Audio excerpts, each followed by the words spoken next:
All right, well, what's happening here is that, of course, welcome to the African Ancestral Wall. Leia Zardi, that's welcome in the Gruni language.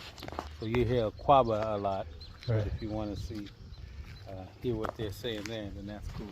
Right. And then you got Jamaica, because everybody seems to love Jamaica here. You got the Ghana flag, the Ethiopian flag. We usually have the red, black, and green over there. Got a little crazy. And that flag right there. They told me that I forgot. It's going real fast. Everybody has one. It's real fast. You look down, look up. So you want to start here or? Well, we can start right here. Oh, okay. So when did you get the idea of building this wall? Well, I built the wall right at the beginning of 2017, but the reason I did it is because since 2008 or whatever, I've been going to schools, in the area. But there's so many schools and there's so many villages that one day I just said, you know what? I thought about it. I said, I have the space. If I can just plaster one of these walls and then have different artists come in and paint, then I can just have field trips and let the kids come. Oh, that's and so that's what I've been doing since then. It's easier on me, and the teachers tend to get their undivided attention. Queen Taria, she's in my song. Apoko Kanyani. That's a Fra woman. She's from the north of the country of Ghana. She's well known for having used that pestle to actually pound the head of the slave raiding leader. When she killed him and they wounded a couple others, that made that an inhospitable place to come look for Africans. So she's a hero in that area. And Queen T, you know her from the 18th dynasty. And remember, this was designed for the students. So when you see who I chose, it's because of something I wanted the students to know. So this is when I introduced the students, to the fact of Egypt being a black civilization, as a, of course, that doesn't vibe with anything they've learned and seen or anything else. Watch your step there, man. I see my boy didn't. This way. Yeah, my boy didn't do what he was supposed to do this morning. Marcus Garvey. And then we got Marcus Garvey, front and center, up your mighty race, accomplish what you will. I say I'm a Garveyite, believing that you got to build something with consequence here, so we can be consequence everywhere. This is Kwame Nkrumah. The children will always know Nkrumah. But I have this little quote up here because I want the teachers and all to realize that he read Hegel, Marx, all of the big brain Europeans, but the ones that really drove him was reading philosophy and opinions of Marcus Garvey. So since they all know Nkrumah, but they won't know Garvey, that'll put Garvey into some kind of context. Yeah, look it up, right? Yeah, they'll say, well, our big man got his stuff from this guy, he really must be something. So Black Star Line, all those things they have in Ghana, all that came from Garvey. Jonas Carbo, we're in a place called New Ningo. So that is giving some honor and praise to the people who started the place. Kejangma the first was the first chief here in New Ningo. So we're not in Prampram, we're actually in a place called New Ningo. Over 100 years ago, for New Ningo, they split off from Old Ningo. So you got room for more paintings right here. You got all the walls over here. Okay. I've been planning on doing some kind of village scene or something, but I still haven't. This time of year is when I got to go through and clean them all up. Because the 18th I got this, so all of this. So what do you use to clean them? Well, not the pictures. I just wash those and that's repainted from time to time. But you see at the bottom, you see the clear. Yeah. So that's some clear stuff that works really well. To keep it. It really keeps it. But I need to do it all because what happens is you get all of this stuff.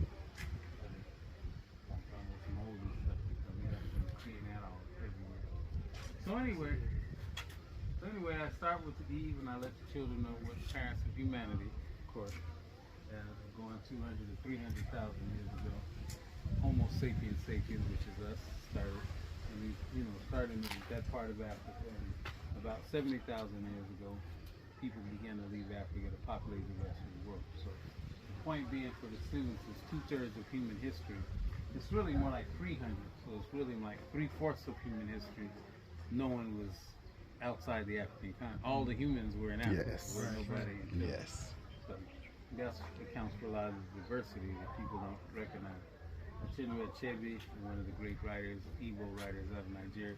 People mainly know him for Things Fall Apart. You said Asa Hilliard, you may know him, one of our great historians. Asante was mother Vajisu, who struggled against the British and kept her men motivated. Warrior Queen Dedan Kimathi, you may remember when they used to call us Mau Mau. Just Mau Mau. Mau Mau was a British, no, this is in Kenya. That's just a British derogatory name for what they call themselves was the Kikuyu Land Freedom Army. And of course, they went in the bush, in the hills, and the valleys, and the forests to fight the British who were taking their land. Queen Nzinga, the great warrior queen out of Angola, trying to maintain her sovereignty, going back 450 years now. So that was one of our early fighters against the Portuguese. Ajete, he was one that, the Africans fought in World War II. And then after they won, they were supposed to get their retirements and their due and everything. And they didn't get it. So they marched on the Christiansburg Castle down here, and this guy was shot. That sparked their far right. And that was the beginning of the end of the colonial order. Maurice Bishop, I think you remember in Grenada, a friend of mine, Ronald Reagan, went down there and bombed the place, only really because they saw the brothers getting each other together. They didn't want a black Castro down there, so they just ended that whole thing. These Amazon warriors, now there's a movie out called Woman King. These are the sisters, Nomitong, which means our mothers, who fight against the French. They're the Wilmot Blyden, one of the fathers of Pan-Africanism, intellectual fathers of Pan-Africanism out of St. Thomas, Virgin Islands. Biko, this is where I have to explain to the children what apartheid is, because they've never heard of it. That just gives you an idea of what they're teaching us or not teaching us. So after we go to apartheid, then I can tell about how he was knocked out by the anti-apartheid forces. Sonia Ali, founder of one of our great West African empires, was Songhai. Ghana Mali Songhai being the biggest.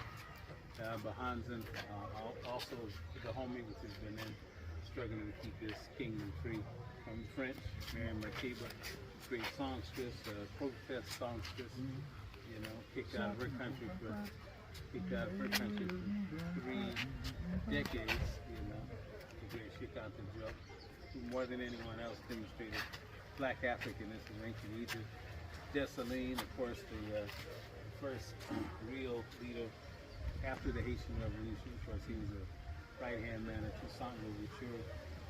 Changed the name back to Haiti, which is what the natives called it, not Saint-Domingue, which is French call it Saint-Domingue. The natives call it Haiti. So they pretty much exterminated natives.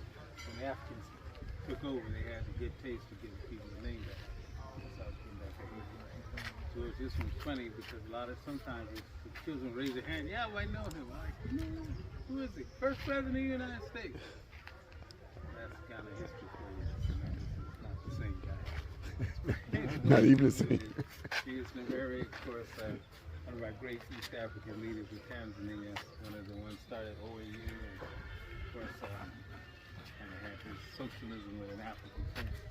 As for Mahmoud, he was strident anti-British in terms of his culture. He's trying to stop the cultural onslaught of the British on the African. Of course, this is where I try to explain to them something about the scope of our slave experience in the U.S. Of course, they're trying to bring us out. Samora Machel out of Mozambique. He's a revolutionary fighter, a nurse by training.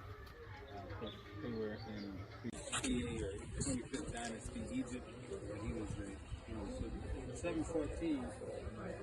We'd already been through 24 dynasties. So you can imagine how long we've been in the game. Founded the 25th dynasty.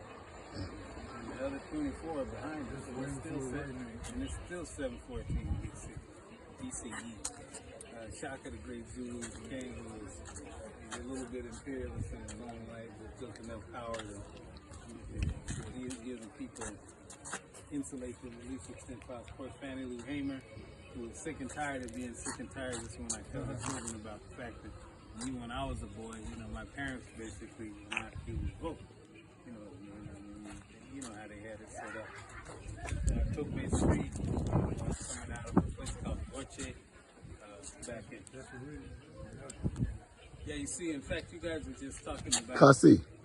Is the Kasi, is that related to Togbu? Togbu? And Togbu is just like uncle, father, or king. Okay. Everything flows to a crawl, so 2020, 2021, When do you expect to have it finished? Not too good. Well, you know, it's all about the Benjamin. Okay, yeah. So, fortunately, one of the sisters who's sitting up there now, Carolyn, you know, she had the big... Yeah, I remember hat the on, smile, Carolyn, yeah. the smile, yeah. She just came and gifted me a nice clump last week. That's why I ran out here. Oh, that's why nice. I ran out here and got the Tylers on board. Little by Go little. buy it before it runs through my pocket. So yeah, we're getting there on this, man. We get this tile done. And Okay. yeah, that's okay. Around.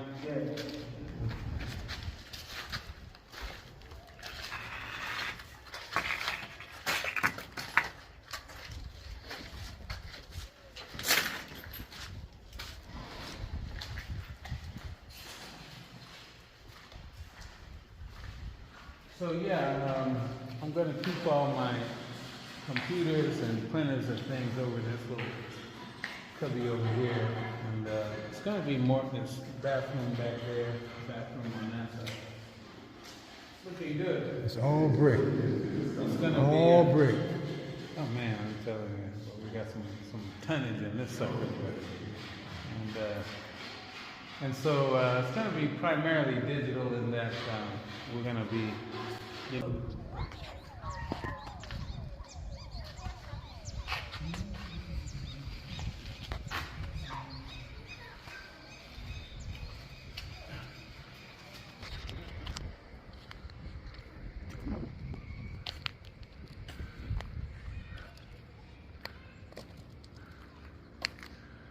You've seen a whole lot of growth up here, man.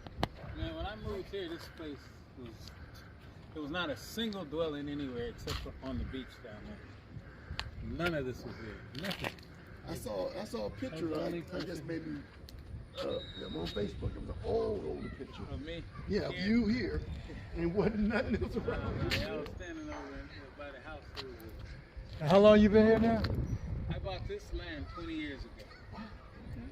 2003. And you just been taking your time. Yeah, well, you know, I lived in the city for first. I mean, I built a little house there. I was single, so I'd come out here and hang out 3 or 4 days. Okay. Then I was renting a house in Accra near the university. So that's where I started off. I started off at the university. I'm talking to those students.